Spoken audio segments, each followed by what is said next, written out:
말씀은 요한복음 19장 38절에서 42절까지 말씀입니다. 신약성경 요한복음 19장 38절에서 42절까지 말씀입니다.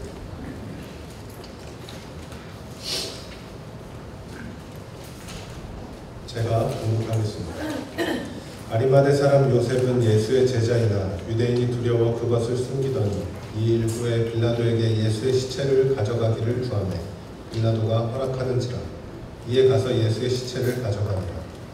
일찍이 예수께 밤에 찾아왔던 니고데모도 모략과 침향 섞은 것을 100리트라쯤 가지고 온지라. 이에 예수의 시체를 가져다가 유대인의 장례법대로 그 향품과 함께 세마포로 쌌더라.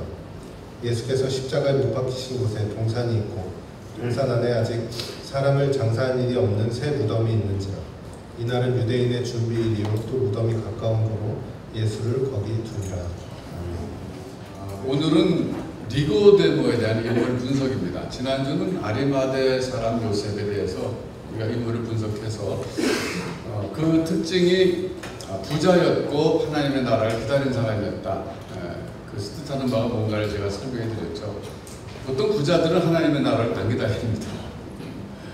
왜냐하면 현실이 너무 좋기 때문에. 하나님의 나라를 기다린다는 것은 새로운 세상이 오기를 바라는 건데, 역사를 보면은 가난하고 못 사는 사람들이 세상에 혁명이 일어나기를 원했어요. 부자들은 기득권 계층이기 때문에 그냥 세상에 그대로만 가면 좋겠다, 지금처럼만 되면 좋겠다, 그래서 절대 세상의 변화를 원치 않습니다. 그런데 그 아리마대 사람 요셉은 예외였다고 말씀드렸죠. 정말 진정한 성숙한 신앙인이고, 그런 점에서 볼 때 또 성숙한 인간이었다고 볼 수 있어요. 결국 자기 자신의 인생만 생각한 사람이 아니라는 뜻이죠. 다른 사람들의 고통을 보고 이런 고통의 문제가 해결되려면 세상에 구조적인 변화가 일어나야 되겠다, 그런 의식을 갖고 소위 하나님의 나라를 기다리는 사람이었습니다. 근데 이제 같이 등장한 사람이 니고데모예요. 니고데모도 등장해서 예수님의 장례를 함께 치렀는데, 그래서 오늘은 니고데모는 어떤 사람이었는가 좀 분석을 해보고, 니고데모는 특별히 신앙이 이렇게 성장하는 과정을 보여주고 있어요. 그 예수님을 처음에 만나서 이제 중생에 대해서, 하나님의 나라에 대해서 얘기를 듣고, 그리고 이제 한참 동안 요한복음에 나타나지 않다가 7장에 잠깐 나타났다가 그 다음에 또 19장에 나타나거든요. 그러니까 요한복음에 3번에 걸쳐서 니고데모가 등장하는데, 그 세 개를 연결고리를 갖고 연결해 보면 니고데모가 그 과정에서 신앙에 성장했구나 하는 걸 알 수 있어요. 그래서 오늘은 그가 어떤 과정을 통해서 신앙에 성장했는가를 먼저 살펴보고, 그 다음에 또 두 번째로 다룰 주제가 그 대화의 소재입니다. 그러니까 니고데모가 주님을 만나서 대화를 한 것이 유명한데, 중생에 대한 대화였잖아요. 그 일종의 기도라고 할 수 있습니다. 우리가 오늘날 주님에게 나가서 대화, 즉 기도를 한다 그럴 때 어떤 문제를 가지고 나가서 대화하고 기도하면 주님이 기쁘게 들어주시고 대화에 응해 주실까, 응답해 주실까, 그런 그 기도의 그 제목에 대한 그런 연구를 좀 하려고 합니다. 자, 그럼 먼저 니고데모가 첫 번째 등장했던 요한복음 3장 가서 보겠습니다. 요한복음 3장에 보면 밤중에 니고데모가 예수님을 만나러 갔다고 얘기하고 있어요. 사람들이 밤중에 만나러 가는 것에 대해서 용기가 없었다, 그렇게 평가합니다. 낮에 가면 다른 사람들의 그 눈이 무서워서 밤에 갔다, 그러는데 그럴 수도 있고, 또 조용한 시간에 찾아가서 대화하고 싶어서 그럴 수도 있어요. 근데 니고데모에 대해서 이 3장 1절에서는 이렇게 소개합니다. 바리새인이었다 그랬습니다. 진짜 바리새인. 여러분, 바리새인은 굉장히 그때 당시에 경건하게 살려고 노력하는 사람이었습니다. 그리고 마지막에는 유대인의 지도자라 그랬어요. 상당히 종교적으로 존경받는 그런 지도자였고, 또 10절에서 3장 10절에 예수님은 그를 이스라엘의 선생으로 호칭해 주셨습니다. 그러니까 대단히 높게 평가해 주신 거죠. 보통 선생이 아니라 이스라엘의 선생이다 하는 것은 예수님께서 니고데모를 굉장히 높게 평가해 주신 겁니다. 어쨌든 이런 신분의 사람이 밤에 예수님에게 가서 한 얘기가 이전에 나오는데 뭐라 그랬냐면 랍비라고 우선 불렀어요. 이것은 예수님을 그리스도라고 부르지 못하는 겁니다. 아직까지 신앙이 예수님이 그리스도이신 것을 확신하지 못한 단계인 것을 드러내주고 있어요. 랍비요, 선생님. 그러면서 이렇게 말합니다. 하나님께로부터 오신 선생인 줄을 제가 알겠습니다. 그래서 대단히 높게 평가한 겁니다. 여러분, 니고데모가 이스라엘의 선생이라고 예수님이 불러줄 만한 그런 사람인데 지금 예수님 만나갖고 그렇게 말한 거예요. 당신은 하나님으로부터 온 선생입니다. 특별한 선생입니다. 제가 그걸 알겠습니다. 이렇게 얘기한 거예요. 그 당시 랍비가 얼마나 많았겠습니까? 그런데 자기 자신도 랍비인데 예수님에 대해서 니고데모가 가진 그 입장은 하나님께로부터 랍비다 했어요. 그러면서 그렇게 자기가 확신하게 된 근거를 밝히는데 뭐냐면 그 다음에 하나님이 함께 하시지 않으면 당신이 행하신 이 표적을 아무도 할 수 없기 때문입니다. 그러니까 그 예수님이 행하신 표적을 보고 이거 이스라엘 랍비가 아니라 하나님으로부터 랍비다 이렇게 확신하게 됐다는 겁니다. 그러면 시간적으로 볼 때 니고데모가 봤던 표적은 그 2장에 나오는 가나 혼인잔치의 표적입니다. 가나 혼인잔치에서 물 가지고 포도주 만들었다는 이 사건은요 굉장히 충격적인 뉴스가 돼서 막 입에서 입으로 퍼져나갔을 겁니다. 그걸 이 니고데모 들은 거죠. 그 다음에 이제 2장 13절부터 보면은 예루살렘에 주님 올라가셔서 성전을 청결케 하신 일이 있어요. 이 성전을 청결케 하신 사건도 뉴스가 돼가지고 굉장히 많이 퍼진 거죠. 그러니까 성전을 청결케 한다는 것은 당시에 모든 종교의 권위가 성전에 집중되어 있는데 그 종교 지도자에 대한 도전으로 지금 나타난 거예요. 그러니까 이스라엘의 선생이라고 생각하는 이 니고데모 입장에서 볼 때는 도대체 저 나사렛 예수가 누구냐 이거죠. 갑자기 나타나가지고 엄청난 이적, 표적을 행할 뿐만 아니라 성전을 청결케 하겠다. 이건 그 당시 말하면 종교 개혁이거든요. 이 종교를 완전히 개혁하겠다고 도전하는 저 젊은 사람 누구냐 이렇게 생각하는 거죠. 그러면서 내린 결론은 이분은 하나님으로부터 납니다. 특별한 납니다. 그래서 대화하는 마음이 생긴 거예요. 만나보고 싶다 이분을. 그래서 찾아간 겁니다. 이제 그 니고데모의 이야기를 들으시고 나서 예수님께서는 동문서답하듯이 답변하세요. 이런 말씀을 들으면 상식적으로 어떻게 답변하는 게 옳습니까? 과찬이십니다. 이렇게. 그렇잖아요. 우리 보통 세상에는 너무 지나친 말씀입니다. 별 말씀을 다 하십니다. 이렇게. 근데 그게 아니라 전혀 그거 상관없는 듯한 답변을 하시는 거예요. 뭐라 그랬냐면 진실로 진실로 내게 이르노니 사람이 거듭나지 않으면 하나님 나라를 볼 수 없습니다. 그러니까 지금 문맥상 조금 흐름이 이상해요. 그리고 여기서 증명한 주요 주제가 뭐냐면 중생과 하나님의 나라예요. 근데 결국 여기서 우리가 뭐를 알 수 있냐면요. 니고데모가 와서 물어보고 싶었고 대화하고 싶던 주제가 하나님의 나라였다는 거예요. 그러니까 주님은 그걸 벌써 꿰뚫어 보신 거죠. 그래서 본론으로 직접 들어가신 거예요. 거두절미하고 하나님의 나라는 거듭난 사람만이 볼 수 있고 들어갈 수 있습니다. 이렇게 얘기한 거예요. 그러니까 그때부터 대화가 이어지는 거예요. 거기서 만일에 니고데모가 예수님이 뚱딴지 같은 주제를 끄집어냈다면 갑자기 무슨 말씀이세요? 이럴 텐데 그게 아니라 자연스럽게 받아들이고 있어요. 사람이 늙으면 어떻게 날 수 있어요? 두 번째 모태에 들어갔다 날 수 있습니까? 중생에 대한 반문으로 이어지는 거예요. 그러면서 자연스럽게 그 주제가 흘러가요. 그러다가 10절에 아까 제가 말씀드렸지만 너는 이스라엘의 선생으로서 이러한 것들을 알지 못하느냐. 마땅히 알아야 될 중요한 콘텐츠를 지금 선생이라 하면서 모르고 있다. 책망 비슷하게 하신 겁니다. 그러시면서 계속 이어지는 이야기가 참 유명한 이야기가 나옵니다. 특별히 3장 16절, 이거 얼마나 유명합니까? 하나님이 세상을 이처럼 사랑하사 독생자를 주셨으니 이는 그를 믿는 자마다 멸망하지 않고 영생을 얻게 하려 하십니다.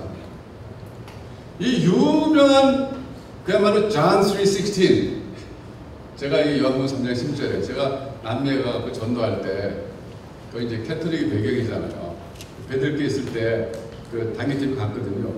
가서 전도하면요 어떤 사람 그래요. 그 사람들이 스페니스지만 우리가 이제 영어 쓴다는 거 알고 전도하지 말라는 식으로 말하는 게 뭐냐면 I know John 3:16 그래요.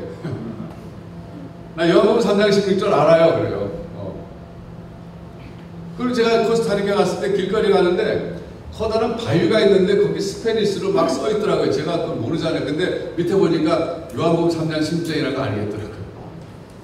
그러니까 정말 많은 교회 안 다니는 사람들도 이 말씀을 아는데 이 유명한 말씀이 니고데모와의 개인 대화에서 나온 거예요. 참 특별한 은혜를 입은 사람이다, 니고데모는. 어떻게 보면 지금 이스라엘의 선생 입장에서 하나님으로부터 온 선생에게 지금 개인 레슨 받고 있는 거예요. 여러분, 요한복음 3장 16절 우리 주일학교 다닐 때 옛날에 노래로 다 이거 외웠잖아요. 그거 외우신 분 손 들어보세요. 나 그 노래. 하나님이 세상을 그거 알죠?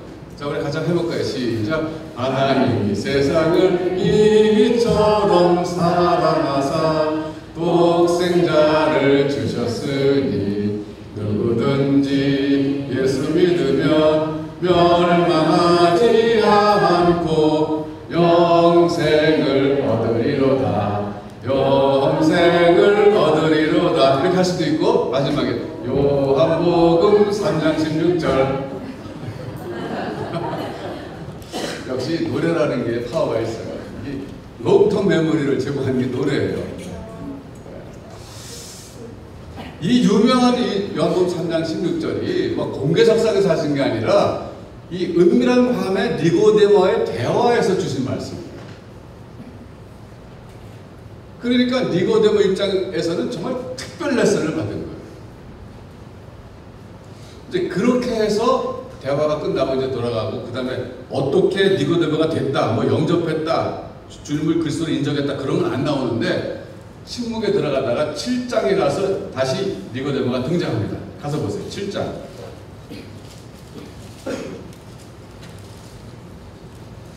51절이에요. 51절에 보면은 니고데모가 하는 말이에요. 누구 앞에서? 대제사장들과 바리새인들 앞에서 하는 얘기입니다. 대제사장들과 바리새인들이 예수님을 자꾸 비판하고 그러니까 그 듣다 못하고 참고 니고데모가 예수님을 변호해주면서 하는 반박입니다. 이렇게 반박했어요. 우리 율법은 사람의 말을 듣고 그 행한 것을 알기 전에 심판하느냐 그랬어요. 그러니까 예수님에 대해서 너무 섣불리 결론을 내리지 마세요, 그런 뜻이에요. 그분의 말을 좀 들어보고 그분이 행하는 행적을 살펴보고 그리고 그분이 어떤 사람이라고 결론을 내려야지, 그렇게 하지 않고 결론 내리는 법이 어디 있습니까? 이렇게 이의를 제기하는 거예요. 그랬더니 그 사람들이 내 말이 일리가 있다 그런 게 아니라 너도 갈릴리로부터 왔냐 그랬어요. 이거 완전히 무시하는 말이에요. 갈릴리에서는 선지자가 나는 법이 없다. 그러니까 예수님의 출신이 갈릴리라는 그것 때문에 아예 무시하는 거예요. 사실 예수님은 베들레헴 출신이잖아요. 고향을 따지잖아요. 자라신 곳이 나사렛이고 활동하신 곳이 갈릴리잖아요. 그러니까 우리 옛날에 서북지방에 관시받았잖아요. 평안도 지방 그쪽에. 거긴 아예 그냥 관직에 등용을 안 시켜줬잖아요. 그러니까 이러는 사람이 홍정민이었잖아요. 그러니까 지금 여기 이스라엘 지방에서는 갈릴리 그런 막 천박한 곳, 한국이 뭐 서북지방 이렇게 보는 거예요. 거기서 무슨 사람이 나겠냐 이거죠. 그래서 여기 지금 두 번째 니고데모가 등장하는데 제 생각에는 이때쯤에는 예수님의 제자인 것을 스스로 인정하고 있었다고 봐요. 속으로는. 겉으로 공개는 못했지만 자기는 벌써 어느 정도 예수님이 메시아인 것을 인정하는 단계로 접어들었을 것이다 이렇게 생각해요. 그러니까 3장에서 주님을 만나서 깊은 대화를 나눴고 그 돌아와서 얼마나 많이 그걸 되씹어서 생각해 봤겠습니까? 요한복음 3장 16절 같은 경우 하나님이 세상을 살아가서 독생자를 주셨다 그랬을 때 이분이 정말 독생자가 아닌가? 그러면서 얼마나 많은 사색을 거듭하고 하나님께 기도했겠습니까? 그래서 내적인 확신에 도달한 거죠. 그러니까 나설 수 있죠. 지금 잘못 나섰다가는요, 자기 사회적 명성도 무너지고 모든 종교적 권리도 다 뺏기게 되는 그런 상황인데 주저함 없이 나서잖아요. 이거는 뭐 약간의 확신 갖고는 할 수 없는 거예요. 그리고 오늘 19장입니다. 오늘 본문이죠. 세 번째 등장하는 거예요. 니고데모가 요한복음에. 근데 이때 등장할 때는 빈손으로 등장하는 게 아니라 39절 보니까 일찍이 예수께 밤에 찾아왔던 니고데모도 몰약과 침향 섞은 것을 100리트라쯤 가지고 왔다 그랬어요. 그러니까 여기 지금 몰약과 침향 섞은 것은 이게 향품입니다. 지체에 넣어서 그 참 썩지 않게 하고 지금 향을 이렇게 향내를 나게 만드는 그 향품인데 그게 두 개 섞은 거예요. 몰약과 침향을 섞었는데 이 침향이 알로에입니다. 근데 100리트라라 그랬는데 지금 100리트라는 게 그 당시 무게 단위였는데 오늘날로 바꾸면 영어 성경은요 75파운드라고 그랬어요. 75파운드. 75파운드 얼마나 되는지 아세요? 제가 미국에 있을 때 180파운드 나갔어요. 그러니까 저의 절반쯤 좀 안 되죠. 그러니까 한 30kg 정도 되니까 30kg.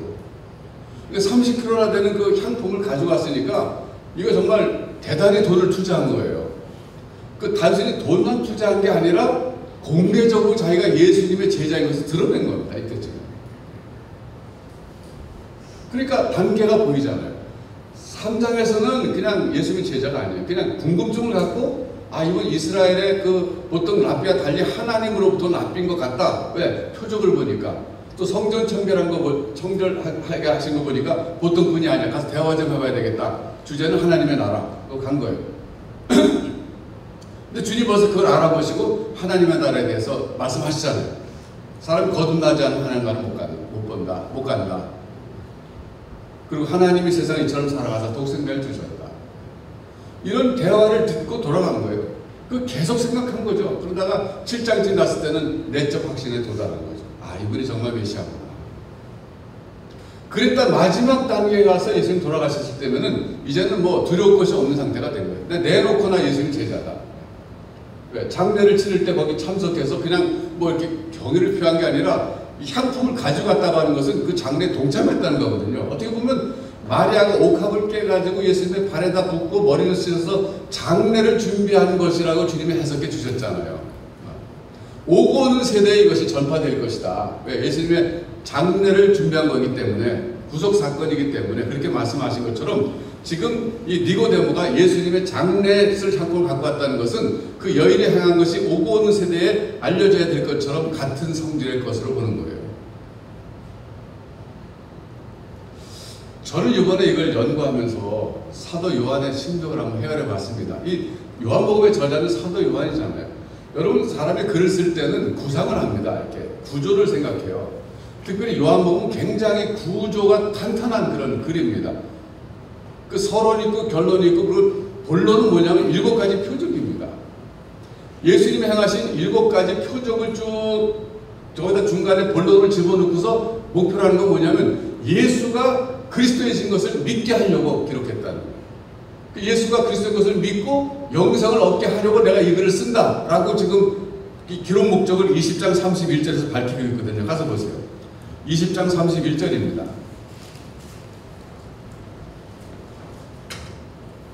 오직 이것을 기록하면 너희를 예수께서 하나님의 아들 그리스도심을 믿게 하려 하며 또 너희로 믿고 그 이름을 힘입어 생명을 얻게 하려 함이니라. 그러니까 요한복음이라고 하는 것을 기록할 때 그 의도가 뭐냐면 2가지예요. 첫째, 나사렛 예수가 그리스도이신 것을 믿도록 하려고 내가 기록했다. 그 이름을 믿고 그 다음에 2번째는 생명을 얻게, 즉 영생을 얻게 하려고 기록했다 이거거든요. 그러니까 이런 기록 목적을 머리에 두고 저수를 생각할 때 7가지 표적만 고른 거예요. 예수님이 행하신 수많은 이적들이 있지만 그 중에 7가지를 가려서 집어넣은 것이고, 그것만이 아니라 등장인물들도 얼마나 많이 생각했겠어요. 예수님 주변에 많은 사람들이 있었지만 누구를 언급할까 누구를 뺄까 얼마나 생각했겠습니까? 그러다가 니고데모를 쓴 거거든요. 근데 니고데모가 등장하는 거 보면 3장 초창기에 등장하거든요. 그러다가 7장 중간에 등장했다가 마지막에 등장하게 하는데 이게 상당히 저는 의도된 것이라고 보는 거예요. 그러면서 결국은 어떤 의도가 있을까? 니고데모를 이렇게 기록한 것은 요한복음 20장 31절의 기록 목적에 딱 부합하는 인물이 바로 이 사람입니다.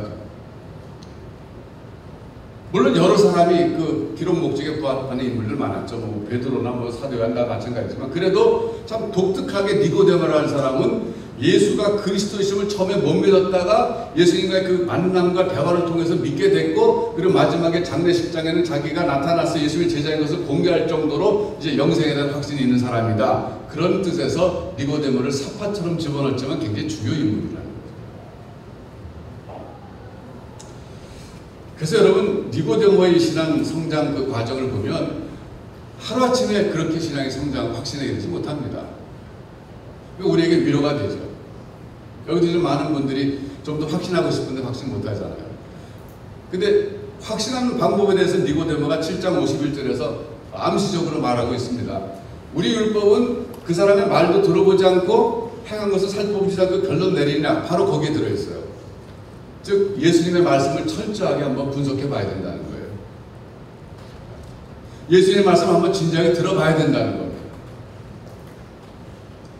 두 번째는 예수님이 행하신 행적을 면밀히 살펴봐야 된다는 거예요. 그래서 저는 남자분들에게 늘 권하는 것이 정말 신앙 성장하기를 원한다면은 성경을 한번 진지하게 연구해 보세요. 그러면 들어봐야 되거든요. 예수님의 말씀. 또 예수님의 행적을 봐야 된다고 말하는데 예수님의 행적은 이 요한복음이나 복음서에만 나온 게 아닙니다. 역사 속에 많이 나왔어요. 무슨 얘기입니까? 기독교가 2000년 동안 전파되는 과정에서 그 기독교 예수님이 전파되는 곳곳마다 얼마나 많은 역사적 발전이 있었는가를 한번 살펴보셔야 됩니다. 제가 목사이기 때문에 객관적으로 기독교를 본다는 것은 불가능하지만 나름대로 객관적으로 보려고 노력할 때 우리나라의 경우만 봐도 이 기독교가 들어와서 사회에 끼친 영향이 대단히 긍정적이게 많습니다. 사실 우리는 뭐 여성들을 말이죠, 뭐 칠거지약으로 몰아붙였던 그 한때 유교 국가였잖아요. 그런데 여권이 얼마나 신장됐습니까? 물론 그건 뭐 민주화 과정을 통해서 됐다고 할 수 있지만 사실 개신교가 끼친 영향이 얼마나 많습니까? 또 교육이라든지 그리고 의학 분야라든지 우리 한국의 음악 분야 이런 데는 이 기독교의 영향을 빼면 사실 이건 얘기가 시작할 수 없어요. 기독교가 들어가서 얼마나 많은 사회적 긍정적인 영향을 끼쳤는가를 보면 예수님의 행적을 보는 거예요. 그게. 그래서 그런 점에서 한번 남자분들은 진지하게 생각해 보실 필요가 있습니다. 우리 율법은 그 사람의 말도 들어보지 않고 행한 것도 살펴보지 않고 결론 내리느냐? 내리면 안 된다는 거죠. 그러니까 진지하게 한번 예수님의 말씀을 들어보고 연구해보고 그 예수님의 행적뿐만 아니라 그 역사 속에서 흘러오면서 예수님이 영향력을 끼치는 그런 현상들을 한번 분석해 볼 때 아, 그분은 정말 하나님께로 오신 분이구나 사실을 확신하게 될 수 있다는 겁니다. 전 남자분들이 그런 과정이 필요하다고 생각해요. 자, 그럼 두 번째 큰 주제가 예수님과의 대화 소재입니다. 어떤 거 가지고 나갈 수 있을까? 니고데모는 하나님의 나라와 영생이라는 주제를 가지고 나와서 대화하기를 원했는데 그럼 우리도 오늘날 예수님에 나와서 기도할 때 그냥 늘 그런 영적인 것만 가지고 기도해야 된단 말인가? 이런 질문을 하신다면 전 대답은 노라고 대답할 거예요. 아니라고 대답해요. 왜냐하면 요한복음에 나타난 7가지 표적을 분석해 보니까 그건 전부 신령한 문제 갖고 하는 것이 아니라 극히 우리에게 필요한 물질적인 필요와 육체적인 필요로부터 출발했던 모든 이적이 표적이 된 거예요. 자, 우리 요한복음 이제 끝나가니까 한번 복습 차원에서 7가지 표적을 다시 한번 살펴봅시다.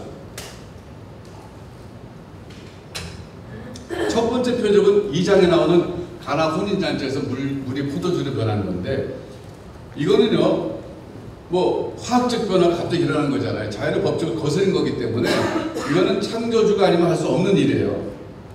그런데 그 집 입장에서 볼 때는 물질적 필요를 채워주시고요. 지금 포도주가 떨어졌잖아요. 지금 물질이 떨어졌어요. 큰일 났어요. 이건 뭐 체면 문제뿐만 아니라 정말 망신이고 이거는 참 신뢰, 엄청난 신뢰인데 그때 주님이 그 필요를 해결해 주시잖아요. 두 번째 표적은 4장에 나오는데 가버나움에 있는 왕의 신하의 아들을 고쳐주셨는데 중요한 것은 가시지도 않고 말씀으로 치유해주셨다는 거예요. 이 공간을 뛰어넘는 능력자이신 것을 보여주신 거거든요. 의도적입니다. 그러니까 이것 역시 그 육체적 필요잖아요. 질병이라는 것은. 세 번째 표적은요. 5장에 나오는데 예루살렘에서 38년 된 병자를 고쳐주십니다. 여러분 사람이 3년 8개월 동안 병 들려도 오래 걸린 겁니다. 오래 고생하는 건데 38년 동안 이 병에 걸렸다는 것은 거의 평생 걸렸다네요. 평생 가지고 있었던 삶의 문제, 그 육체적 고통의 문제를 주님이 해결해 주셨다는 거예요. 네 번째 표적은 오병이어입니다. 오병이어로 5,000명을 먹이신 거예요. 이거는 6장에 나옵니다. 이것도 물질적 필요 아닙니까? 배고픔의 문제 해결해 주신 거예요. 배고픔의 문제. 그 다음에 다섯 번째가 이제 이건 조금 성격이 다른데 바다 위를 무리를 걸으신 거예요. 이건 중력을 초월하신 거예요. 중력. 제자들의 신앙을 향상시키기 위해서 하신 겁니다. 이것만 육체적 필요나 물질적 필요가 아니에요. 여섯 번째는 9장에 나오는 날 때부터 소경인 사람을 보게 해주셨어요. 요즘은 선천적이다 그러면 다 이해가 되는 세상이에요. 범죄자 할지라도 뭐 이게 뭐 가령 이 원인이 선천적이다 그러면 재판에서 반대해지잖아요. 그러니까 좀 동성애도 선천적이다 그렇게 하지만은 사실 그거는 아직까지 검증이 안 됐죠. 어쨌든 선천적인 문제까지 해결할 수 있는 분은 뭐예요? 이건 뭐 보통 능력자가 아니라는 거죠. 마지막 7번째 표적이 11장에 나오는 죽은 나사로를 살리신 겁니다. 그러니까 죽음을 초월하신 분, 죽음을 이길 수 있는 분이라는 거예요. 그러니까 이 사도 요한이 요한복음을 기록할 때 목적이 뭐예요? 나사렛 예수가 그리스도이신 것을 믿게 하려고 하니까 그리스도이신 것을 믿게끔 할 수 있는 어떤 이적이 있어야 되잖아요. 보여줄 만한 것이. 근데 수많은 이적 가운데서 7개를 사실 엄선한 거예요. 엄선한. 요한복음이 가장 늦게 기록됐거든요, 여러분.